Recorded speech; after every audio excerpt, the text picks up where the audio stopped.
تھے کہ میں آپ سے پوچھ رہا تھا کہ آپ کو کبھی لڑائی میں، کراٹے میں میں نے بہت کوشش کیا بچپن میں، تھوڑا بہت شوق رہا ہے؟ ہاں کراٹے. اچھا جی. اچھا بچپن میں سب نے کراٹے ویسے سیکھا ہے؟ کراٹے، کرکٹ، ٹینس، کیا کچھ نہیں ہے جس پہ کرکٹ کا ہاتھ تو آئی صاف کین نہیں ٹیل، کیا. کرکٹ کا تو آئی کین ٹیل.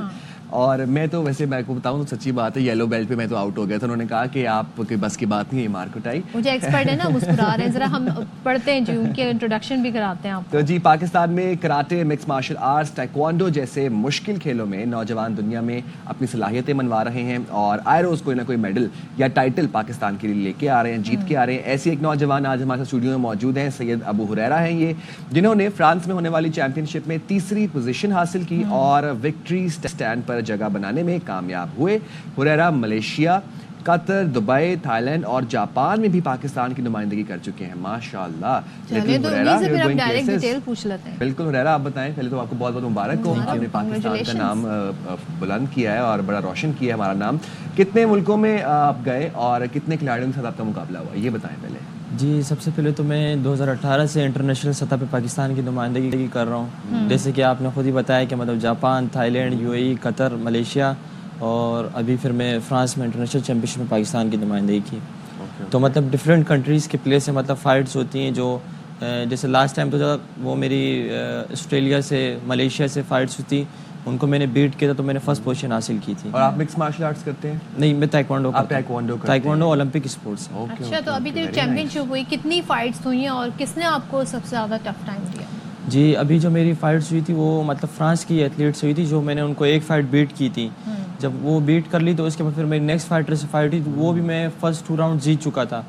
لیکن میرے جو مطلب فاؤلس تھے وہ مطلب تھوڑے زیادہ تھے ان کے مقابلے میں، جس کی وجہ سے میں فائٹ ہار گیا. مطلب تیسری پوزیشن. تو فائٹ کے دوران آپ پلیئر کو، جو آپ کا اوپوننٹ ہوتا ہے، اس کو زیادہ ککس کا استعمال کرتے ہیں یا مکوں کا استعمال کرتے ہیں؟ نہیں، فائٹس میں جو ہوتی ہے وہ ہم ککس کا زیادہ استعمال کرتے ہیں، face kicks, middle kicks. Favourite tactic کیا ہے آپ کی؟ جی فیوریٹ کک میری اسپن کک ہے، اسپن کک، بیک کک ہے، فیس کک ہے. مطلب جی فیس کک کیا ہوتی ہے؟ فیس کک، اسپن کک مطلب ٹرن کر کے مارتی. جی اور اس سے کوئی فیٹل انجری کا خطرہ بھی ہوتا ہے؟ جی بالکل، انجری کا بھی خطرہ ہوتا ہے. اور کیا کہتے ہیں، میرے کو بھی اکثر قطر میں میرے کو بھی مطلب آنکھ پہ لگ گئی تھی اور میں نے ناک آؤٹس بھی کیے ہیں کراچی میں. جی اس کے لیے رولز کیا ہیں، کس حد تک آپ سامنے جو ہے ہٹ کر سکتے ہیں سامنے؟ جی اس کے جو رولز ہوتے ہیں مطلب مختلف رولز ہیں، لیکن ہٹ کرنے کا مطلب یہ رول نہیں ہے کہ مطلب آپ کو اس کو ہلکا مارے. جتنا آپ مطلب اس کو ہٹ کر سکتے ہیں آپ مطلب ان رولز کے مطابق آپ ان کو ہٹ کریں. اپر دی بیلٹ آپ کک جتنی بھی زور سے مارے آپ مار سکتے ہیں بیلٹ سے اوپر. تو ہریرہ آپ کب سے ٹریننگ کر رہے ہیں اس حوالے سے، اور پاکستان میں اس طرح کے انسٹیٹیوٹس ہیں جو آپ کو پراپر ٹریننگ پرووائڈ کرتے ہیں؟ جی میں تائیکوانڈو جو ہے وہ میں نے 2012 سے کر رہا ہوں. ٹھیک ہے. 2012 سے کر رہا ہوں اور کلب لیول پہ. اس کے بعد ڈسٹرکٹ ساؤتھ کا میں ریپرزینٹ کرتا ہوں. ٹھیک ہے. ڈسٹرکٹ ساؤتھ کے بعد جب میں ڈسٹرکٹ لیول سے پھر میں انٹرنیشنل لیول پہ جب میں گیا تو میں ابھی ٹریننگ کر رہا ہوں، لیکن سہولیات بالکل بھی نہیں ہے. مطلب پاکستان میں نہیں سمجھتا کہ مطلب ٹریننگز ہیں، بالکل انسٹرکٹرز بھی ایسے ہیں، لیکن مطلب ٹریننگ ایکوپمنٹس ہو گئے اور ٹریننگ کی جو مطلب ارینا وغیرہ ہے اس طریقے سے بالکل بھی آنی ہے. اچھا، تو آپ سمجھتے ہیں کہ ٹریننگ کی جو صورتحال ہے وہ بہتر ہونی چاہیے؟ بالکل بہتر. آپ نے کہاں سے ٹریننگ حاصل کی؟ ہماری اکیڈمی گارڈن پہ. اچھا ایک چیز بتائیے گا، آپ نے ذکر کیا آپ کے فاؤل زیادہ تھے، تو اس وجہ سے آپ کی پوزیشن جو ہے وہ تیسری رہی، تو اس کو اوور کم کرنے کے لیے کیا کریں گے؟ از اٹ بیکاز آپ کے ٹریننگ پراپر نہیں ہو پاتی ہے، کیا وجوہات ہیں؟ جی بالکل، جب وہاں پہ ہم جاتے ہیں تو دیکھیں یہاں پہ جب ہم ٹریننگ کرتے ہیں تو مینول سسٹم پہ ہوتے ہیں، ججز بیٹھے ہوتے ہیں، وہ آپ کو چیک کر رہے ہوتے ہیں کہ مطلب آپ نے کتنی زور سے کک ماری، کتنی آواز آ رہی کک کی، تو وہ اس صورت میں آپ کو پوائنٹ لکھتے ہیں، وہ ججز کے اوپر ہوتا ہے.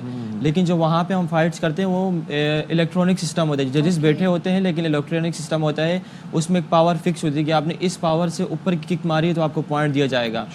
ابھی جیسے میں نے اس کو کک ہٹ کی تو مجھے پوائنٹ مل جائے گا. ٹھیک ہے، ابھی جیسے مطلب میں گر گیا تو اس میں میرے کو پوائنٹ مائنس ہو جائے گا، میرا پوائنٹ اپوننٹ کا مل جائے گا. ابھی جیسے غلطی سے مطلب کک جیسے وہ گھوم رہا ہے مطلب اندر کی پوزیشن میں آتے تو میں نے کک بیلٹ سے نیچے مار دی، اس میں میرا پوائنٹ مائنس ہوگا. جیسے رنگ سے باہر گئے اس میں بھی پوائنٹ مائنس ہوگا. ان صورتوں میں مطلب کام کرنے کی ضرورت ہے، پریسائز ججمنٹ ہے، ٹریننگ اور ویری امپورٹنٹ. تو ابھی تک آپ ہریرہ کتنے میڈلز جیت چکے ہیں اور آگے ان فیوچر آپ کے کیا گولز ہیں، کیا شارٹ ٹرم یا لانگ ٹرم ایمز ہیں آپ کے، اور کتنے میڈل پاکستان میں لے کے آنے ہیں آپ نے؟ جی ابھی تک جو میں نے جاپان میں، تھائی لینڈ میں اور ملیشیا میں 7 منتھ پہلے میں ملیشیا گیا تھا، وہاں میں نے گولڈ میڈل جیتا تھا اور ابھی برانز میڈل. اور ابھی آگے بھی انشاءاللہ میں پاکستان کے لیے کافی سال تک کھیلوں گا اور میڈل جیتا رہوں گا. تو مطلب لیکن میں یہ سمجھتا ہوں کہ مطلب پاکستان میں جو جب میں ملیشیا سے بھی جیت کر آیا تو مطلب حکومت کی طرف سے سندھ گورنمنٹ کی طرف سے فیڈرل گورنمنٹ کی طرف سے مطلب پوچھا بھی نہیں گیا, اور اس بار بھی جب آیا ہوں یہی صورتحال کا سامنا ہے. دس از بیڈ. ایکنالجمنٹ ہونی چاہیے, اپریسیشن ہونی چاہیے, اس طرح حوصلہ بھی بڑھتا ہے. تھینک یو سو مچ, اور ہم we are very proud of you کہ آپ اس طرح پاکستان کا نام آگے بڑھا رہے ہیں. اور کامیاب کریں اور آپ ہمارے ملک کے لیے اور میڈلز جیت کے لائیں.